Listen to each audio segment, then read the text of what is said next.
Elvis e Cat, capítulo 1, parte 2. Mas havia outros tipos de dúvidas em minha mente sobre outra coisa. Ouvia a música e parecia que Elvis improvisava bastante, mas as pessoas que trabalhavam com ele simplesmente seguiam em frente sem nenhuma falha. Este foi um tipo diferente de show para mim. Quando falaram comigo pela primeira vez sobre entrar no grupo, me perguntaram se eu poderia improvisar e, sem pensar, eu disse que sim. Um novo mundo de atuação se abriu para mim naquela noite. Isso era liberdade criativa, sem estrutura definida, e isso me assustou até a morte. Como eu poderia me apresentar nesse tipo de atmosfera? Como eu saberia o que fazer? Eu já tinha descoberto que ninguém no palco sabia exatamente o que Elvis iria fazer a seguir. Mesmo Elvis às vezes não sabia. Como diabos eu seria capaz de entrar neste show sem nenhuma direção real ou música para seguir? Eu descobri que você cantava quando Elvis apontava o dedo para você, e isso poderia acontecer a qualquer momento. Era outro mundo, uma experiência alienígena, e eu tinha certeza de que me rebaixaria naquelas condições. Mas estava refém. Amanhã à noite eu estaria lá em cima com Elvis cantando Obligatos. Na música clássica europeia, obligato é uma parte de acompanhamento instrumental executada obrigatoriamente por um determinado instrumento musical. Amanhã à noite eu estaria lá em cima com Elvis cantando Obligatos sempre que ele apontasse o seu dedo para mim. Meus joelhos tremiam diante da perspectiva.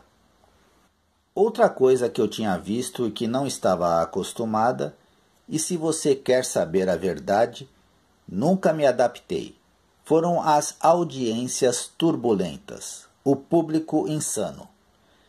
Eles adoravam tanto Elvis que fariam qualquer coisa para se aproximar dele durante uma apresentação. Eles lotavam as alas, corriam para o palco, clamando para tocá-lo. Como no mundo, eu me perguntei, alguém pode atuar nessas condições?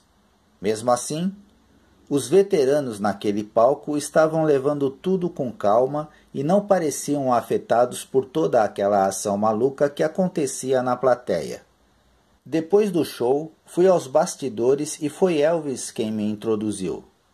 Ele me perguntou se eu estava nervosa e quando eu disse que estava, ele me olhou com aqueles olhos azuis penetrantes e disse: "Você vai se sair bem. Quero que você relaxe e se divirta." Foi uma coisa muito legal de se fazer e fiquei muito surpresa com esse tipo de incentivo. Agora, aqui tenho que explicar sobre o sistema de classes no show business. E realmente existe um. Um cantor ou backing vocal, assim como os músicos, geralmente estão muito distantes, muito aquém da estrela do show. Na verdade, é mais regra do que exceção que o grande nome do show mal acene para o resto de nós. Somos considerados equipamentos necessários.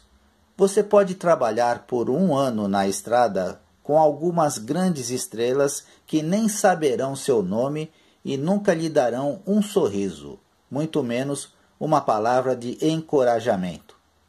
A única vez que você ouve falar da estrela é se você fizer algo errado e então sua cabeça é colocada em uma bandeja. Elvis foi realmente uma surpresa nesse aspecto. Ele garantiu que cada novo membro fosse apresentado a todos ao redor. Ele se esforçou para deixá-los à vontade e fazê-los se sentirem confortáveis. E acho que ele tirou o melhor de todos nós, bem como muita lealdade por causa de sua atitude, o que era inédito neste negócio.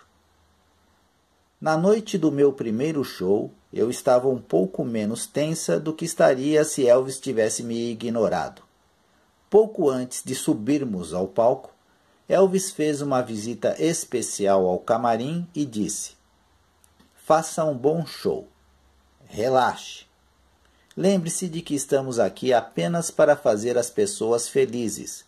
E então ele piscou e disse: "Mas quando eu apontar para você, é melhor você cantar alguma coisa, Guido." Guido, usado como uma forma amigável de falar com uma criança ou jovem, especialmente alguém que você conhece bem. Então ele riu enquanto se afastava.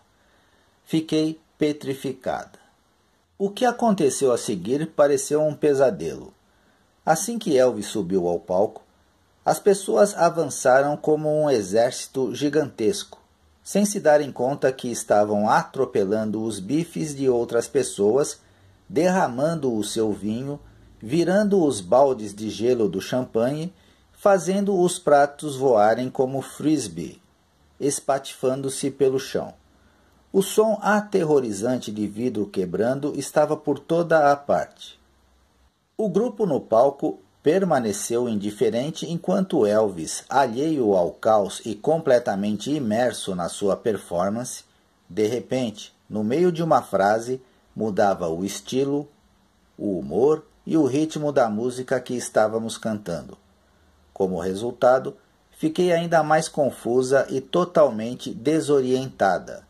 Fiquei ali me perguntando como ele pôde permanecer tão indiferente ao pandemônio, quando rapidamente percebi que deveria estar cantando.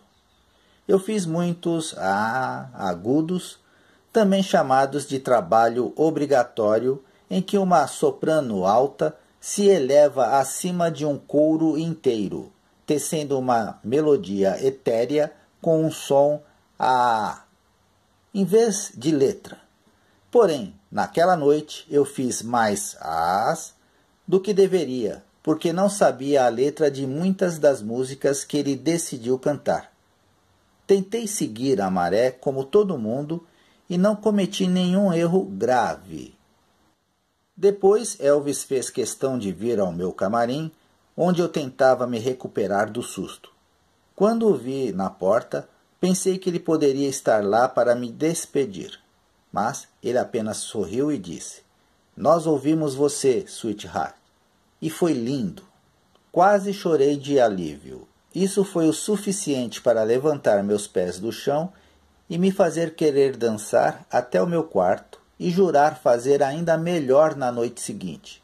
Uma coisa era certa: Elvis Presley sabia como lidar com as pessoas e tirar o melhor delas. Ele era um mestre nisso e uma raridade entre as superestrelas. A primeira noite me desorientou completamente. Elvis disse que eu me saí bem, mas se isso fosse verdade, então era um milagre pelo qual eu rezei durante todas as noites entre as músicas. Elvis era repleto de surpresas, mas desta vez fui eu quem ficou mais surpresa, até chocada. Elvis foi simplesmente incrível no palco. Minha antiga imagem dele se foi. Eu vi o quão privilegiado e talentoso ele era. Ele tinha uma voz madura e sabia exatamente como lidar com o público. Observá-lo se apresentar foi realmente inspirador. Em apenas um dia, fiz uma curva de 180 graus. Meus conceitos errados sobre Elvis Presley mudaram completamente e agora eu o via como um profissional sofisticado, que realmente se importava com seus fãs e com as pessoas que trabalhavam com ele. Não vou dizer que as coisas ficaram mais fáceis nos shows seguintes, mas a cada apresentação comecei a me sentir mais à vontade com o material. Mesmo assim, devo confessar que, depois da cortina final de cada noite, eu ficava uma pilha de nervos. Acho que foi porque Elvis nos mantinha tensos, tentando antecipar seu humor musical.